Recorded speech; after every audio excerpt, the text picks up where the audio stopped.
نادي عليا مظهر العجائب تجد عونا لك في النوائب علي علي علي علي يا علي. مولا کائنات کی ذات جس طرح سے خدا اگر رحیم و کریم ہے تو قہار اور جبار بھی ہے، اگر منتقم ہے تو ستار بھی ہے، اگر عذاب دے گا تو معاف کرنے والا بھی ہے، اگر جہنم کے شعلوں کو بھڑکایا تو جنت کی بہتی نہروں کو بھی خلق کیا، اگر تپتے ہوئے صحراؤں کو خلق کیا تو خنک ٹھنڈے گلزاروں کو، چمنستانوں کو، باغوں کو خلق کیا. جلاتی دھوپ اسی کی مخلوق ہے اور باد بہاری بھی اسی کی پیدا کردہ ہے. جس طرح سے مزاج الہی میں متضاد چیزیں جمع ہیں اسی طرح سے ذات علی ابن ابی طالب میں متضاد صفات جمع ہیں.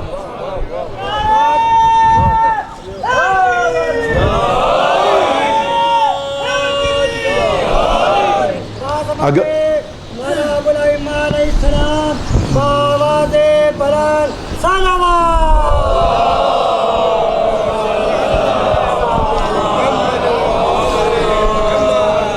تو اگر خدا سمجھ میں نہ آئے یہ خدا جو رحیم و کریم ہے یہ عذاب کیسے کرے گا؟ اگر عذاب دے گا تو رحیم و کریم کیسے ہے؟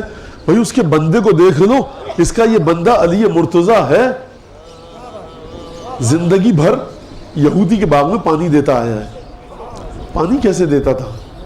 ڈول کو پھینکتا تھا، رسی سے ڈول کو کھینچتا تھا، ڈول اٹھاتا تھا، کھجور کے درخت کی جڑ میں ڈالتا تھا، پھر جاتا تھا، پھر ڈول. یہی ہوتا ہے. بجلی کی موٹر تو تھی نہیں، یا رٹ تو تھا نہیں جو ہمارے یہاں ہوتا ہے کہ جس کو بیل چلائے، کنویں سے پانی نکالا جاتا تھا اور پھر ڈالا جاتا تھا. کھجور کے باغ میں 50 100 30 40 درخت ہوتے تھے. اگر کھجور کے باغ پھیلا ہوا اگر ہے تو 2 4 5 گھنٹے لگ جائیں گے آپ کو کھجور کے ایک باغ کو سیراب کرنے میں.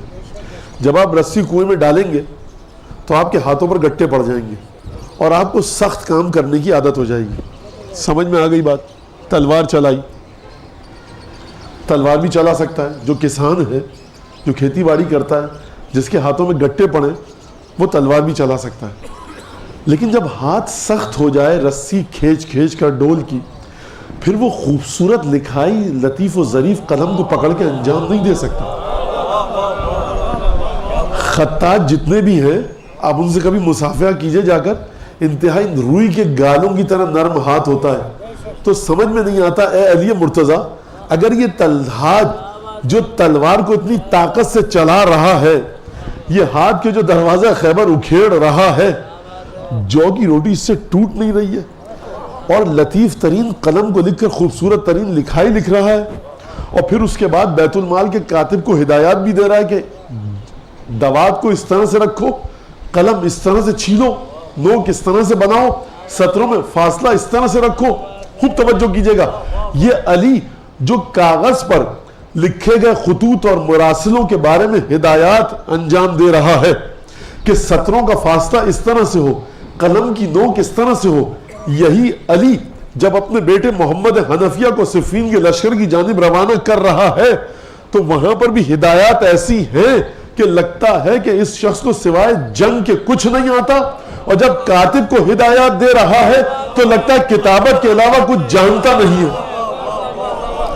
کہا کہ دیکھو قلم کی نوک کو باریک رکھو، الفاظ کو جوڑ کر رکھو، سطروں کے درمیان فاصلہ رکھو، فَإِنَّهُ أَجْمَلُ لِلْخَطِّ، یہ تمہاری لکھائی کو خوبصورت کرے گی. دوات میں کپڑا ڈال کر رکھو کہ جب قلم کو ڈبو اور نکالو تو اضافی دوات اضافی روشنائی لگ کر نہ آئے، کاغذ پر دوات روشنائی پھیلنے نہ پائے.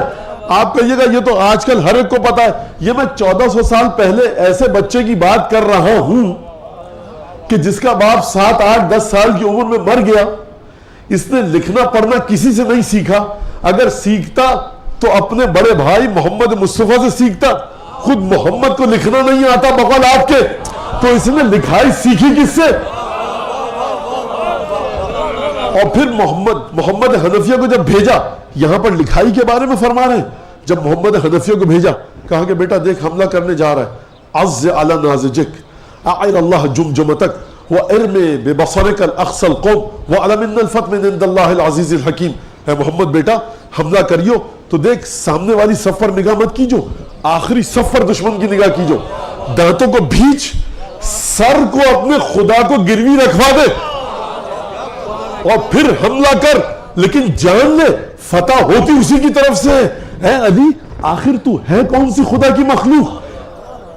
خطوط کی سطروں کے بارے میں بھی ہدایت اس طرح سے ہے میرے مولا تو دے رہا ہے، دشمن کی صفوں کے بارے میں بھی ہدایت دے رہا ہے۔ اے مولا کائنات اگر تو کاتب ہے تو فنون سپاہ گری کہاں سے آئے؟ اگر تو فنون سپاہ گری کا مالک ہے تو کاتب کیسے بنا؟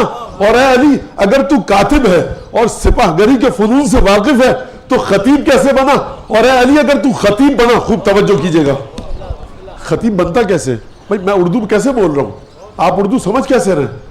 آپ نے اپنے گھر میں پاکستان کی قومی زبان ہے، میں نے اردو سیکھی کیسے؟ کسی ادارے میں جا کر نہیں سیکھی، گھر میں سیکھی، مادری زبان ہے، اسی لیے الفاظ خود بخود نکل رہے ہیں۔ ٹھیک ہے، اصحاب بیٹھے ہوئے، مولا کائنات بھی تشریف فرمائے۔ میں یہ ثابت کرنا چاہتا ہوں کہ علی اپنے ماحول کا پیدا کردہ وجود ہے ہی نہیں۔ کہا کہ اکثر دخلاً فی الکلام العرب، فی کلام العرب، سب سے زیادہ جو دخل رکھتا ہے کلام عرب میں وہ الف ہے۔ ولا یمکن، اور ممکن ہی نہیں ہے کہ کوئی مقرر، کوئی خطیب بغیر الف کے خطبہ دے۔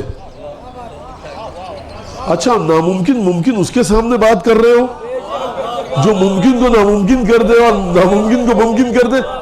فقام خطیبا صلوات اللہ وسلامہ علیہ،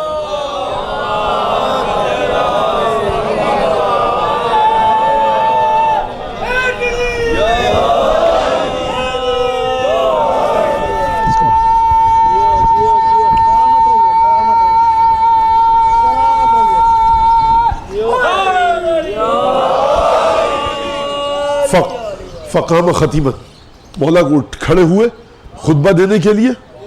حمدت من عظمت منتو وسبغت نعمتو وبلغت مشیتو ونفذت قضیتو، ایک دفعہ خطبہ دیا بغیر الف کے۔ اگر علی ابن ابی طالب اپنے وجود کی پیداوار ہوتے، یہ جملہ مجھے کہنے دیجئے، اگر علی ابن ابی طالب اپنے ماحول کے ذریعے علی بنے ہوتے تو یہ سارے عرب بیٹھے کہہ رہے ہیں الف کے بغیر خطبہ دیا ہی نہیں جا سکتا، ایک جملہ کہہ دیتے، پورا خطبہ دیا، اور کیسا خطبہ؟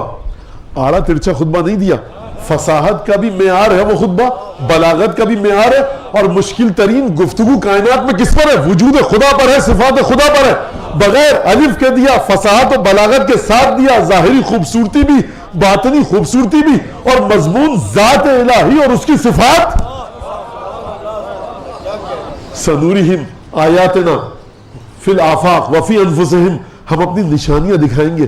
یہ چاند سورج کو چھوڑیے، آپ علی ابن ابی طالب کی ذات کا مطالعہ کر لیجئے، آپ ملحد نہیں ہو سکتے، آپ خدا کے وجود کا انکار نہیں کر سکتے۔ اب یہ علی ابن ابی طالب، علم و حکمت کا سرچشمہ کہاں سے ملی؟ علم و حکمت کہاں سے ملا؟ ذات پروردگار نے عطا کیا رسول خدا کے ذریعے۔ اچھا اب ایک سوال میرے نوجوانوں کے ذہن میں آتا ہے، پوچھتے بھی ہیں، اس کا جواب دیکھیں میں تقریر کو آگے بڑھاؤں۔ تو مولانا رسول خدا بڑے تھے یا مولا کائنات؟ واضح ہے رسول خدا کا مقام بلندتر ہے، کیونکہ جو بھی علوم رسول خدا سے ہو کر آئے ہیں، جو بھی علوم مولا کائنات کے پاس ہیں، وہ رسول خدا کے علوم ہیں۔ تو پھر یہ بتائیے کہ رسول خدا نے کبھی جنگ اس طرح سے کیوں نہیں کی؟ رسول خدا نے دروازہ خیبر کیوں نہیں اکھیڑا؟ رسول خدا نے یہ کمالات دکھاتے تاکہ رسالت پر ہمارا ایمان ہو جاتا۔ یہ علی ابن ابی طالب کو کیوں کمالات دیے گئے؟ رسول خدا نے کبھی ایسے خطبے نہیں دیے، رسول خدا نے کمالات ان کے وجود سے صادر نہیں ہوئے۔ تو بھائی بات دراصل یہ ہے کہ ایک چھوٹی سی حدیث ہے اس بات کا جواب، انا مدینۃ العلم و علی بابھا، بھائی دروازہ تم سے سنبھالے نہیں سنبھل رہا، آدم سے لے کر عیسیٰ تک انگوش بدندرہ ہے کہ ذات علی کی حقیقت کیا ہے۔ جبرائیل، میکائیل، اسرائیل، اسرافیل، روح القدس، عالم بالا، کروبیان، ملائکہ، سب کے سب حیرت سے مات و مبہوت ہیں کہ ذات علی ہے کیا؟ تو علی ابن ابی طالب کو کمالات دیے ہی اسی لیے گئے کہ علی ابن ابی طالب کی ذات ہے دروازہ شخصیت رسول خدا، یعنی برہان ہے رسول کی رسالت کی ذات علی۔